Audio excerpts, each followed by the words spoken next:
Hello बच्चों, in previous video we have just started the periodic properties। उसमें पहली periodic property atomic radius जो है वो क्या होता है। तो एटॉमिक रेडियस की मेजरमेंट के दौरान जो डिफ़िकल्टीज आती हैं उनके बारे में आपको पता होना चाहिए। एक तो एटम जो है वो उसका atomic radius is very very small and cannot be easily determine. दूसरा पॉइंट ये है कि जो एटम होते हैं they do not have independent existence, they exist with in the matter in combined state. तो इंडिपेंडेंट एग्जिस्टेंस उनकी है ही नहीं। और दूसरी जो इलेक्ट्रॉन जो है शेल में जो मूव कर रहे हैं, तो दे shell do not have any well defined boundaries because of wave nature of the electron. तो वेल डिफाइंड बाउंड्री नहीं है। तो इन सभी डिफ़िकल्टीज़ को दूर करने के लिए, प्रॉब्लम्स को दूर करने के लिए, जो एटॉमिक रेडियस जो है it is measured with in the matter in the combined state. तो जो मतलब जो कंबाइंड स्टेट होगी एटम की उसी में ही एटॉमिक रेडियस जो मेज़र किया जाता है। तो क्योंकि एटम के बीच में डिफरेंट टाइप ऑफ बॉन्ड्स होते हैं, different type of chemical bond होते हैं, अगले यूनिट में आपने पढ़े, आप उनके बारे में पढ़ेंगे। जैसे कोवलेंट बॉन्ड हो जाता है, वंडरवाल फोर्सेस होती हैं, वंडरवाल बॉन्ड फोर्सेस हैं। इसके अलावा जो आयनिक बॉन्ड होते हैं, मेटेलिक बॉन्ड होते हैं, these are main type of bonds exist between the atom in matter. ठीक है। तो अगर अगर आप तो बॉन्ड स्टेट डिफरेंट होने के कारण तो इसलिए जो एटॉमिक रेडियस जो वो भी अलग अलग होंगे। जैसे कोवलेंट बॉन्ड अगर होगा तो कोवलेंट रेडियस हो जाएगा, वंडरवाल रेडियस भी अलग हो सकता है। तो ये मतलब एक टाइप अलग टाइप का रेडियस हो सकता है। इसके अलावा मेटालिक रेडियस हो सकता है। ठीक है। तो डिपेंडिंग अपॉन कि किस तरह का आपने रेडियस निकालना है। तो कोवलेंट, जैसे कोवलेंट रेडियस की बात करें तो जो जैसे ये दो एटम हाइड्रोजन गैस है, इसके मॉलिक्यूल में दो एटम के बीच जो इंटरन्यूक्लियर डिस्टेंस है उसका हाफ जो होगा इट इज़ कोवलेंट रेडियस। ठीक है। तो कोवलेंट रेडियस में भी defined as the one half the internuclear distance between the atoms which are joint together by covalent bond. ठीक है। ये कोवलेंट बॉन्ड के दौरान कोवलेंट बॉन्ड जो आमतौर पर ओवरलैपिंग से बनते हैं, इस तरह से दिखाया जाता है इनको, एक एटम दूसरे एटम के ओवरलैप कर जाता है, तो इस तरह से बनता है ये। तो half of the internuclear distance between the atoms join together by covalent bond, उस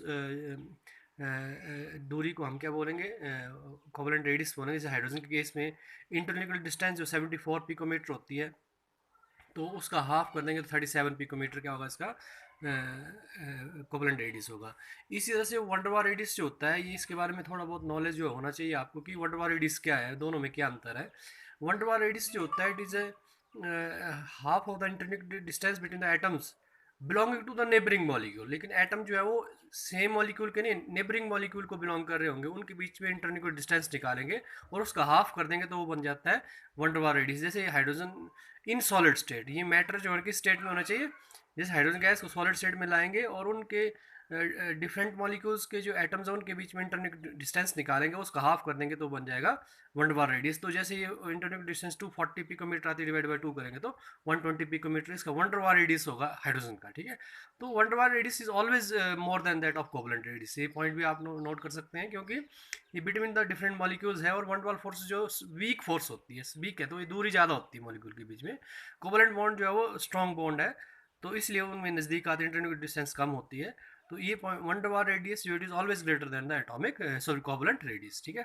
इस तरह से जो मेटल एटम होते हैं उनके बीच में इंटरन्यूक्लियर डिस्टेंस निकालेंगे, उसका हाफ कर देंगे तो मेटालिक रेडियस हो जाता है। जैसे कॉपर में 256 जो होती है इंटरन्यूक्लियर डिस्टेंस होती है कॉपर एटम के बीच में, हाफ कर देंगे तो वो बन जाता है उसका मेटालिक रेडियस। ठीक है। तो इसके अलावा एक आता आयोनिक रेडियस। आयोनिक रेडियस जो है वो जैसे आयन होते हैं, आयन में क्या होगा, जैसे ये एक आयनिक कंपाउंड है, ये एनाइन है, ये कैटाइन है। ठीक है। तो इस तरह से फिर एनाइन आएगा, फिर कैटाइन आएगा, एनाइन आएगा, कैटाइन, इस स्ट्रक्चर होता है आयनिक जो कंपाउंड होते हैं। तो यहाँ पे जो nucleus effective distance from the nucleus of ion up to which it has influence on the electron cloud. ठीक है। Effective distance from the nucleus of the ion up to which it has influence on the electron cloud. जैसे इस A9 का nucleus है ये, इसका influence यहाँ तक है, तो ये होगा रेडियस ऑफ एनाइन हो जाएगा। ठीक है।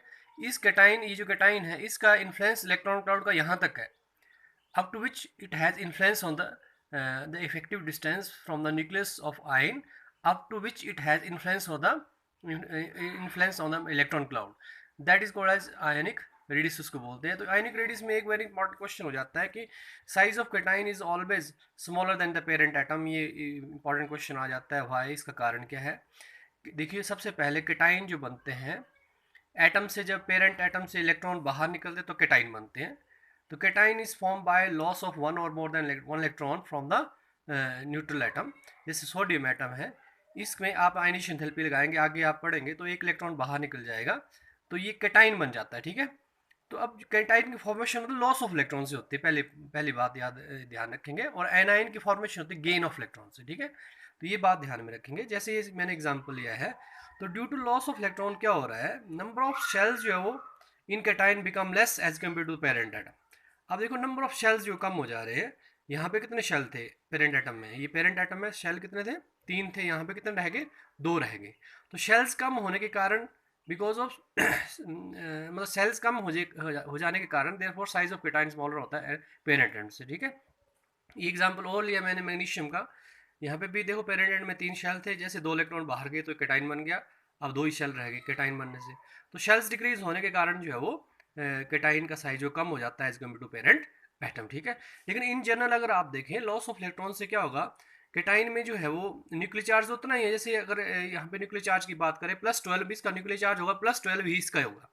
न्यूक्लियर चार्ज उसमें सेम रहा है, लेकिन इलेक्ट्रॉन की संख्या कम हो जा रही है। तो इसलिए सेम न्यूक्लियर चार्ज जो है it will hold the lesser number of electrons, lesser electrons या lesser number of electrons in cation more tightly, ठीक है, मोर टाइटली होल्ड करेगा।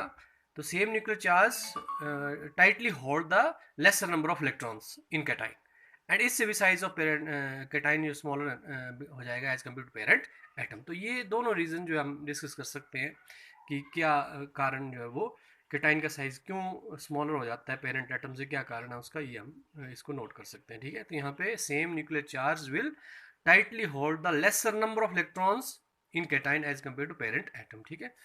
नेक्स्ट क्वेश्चन आ जाता है इसी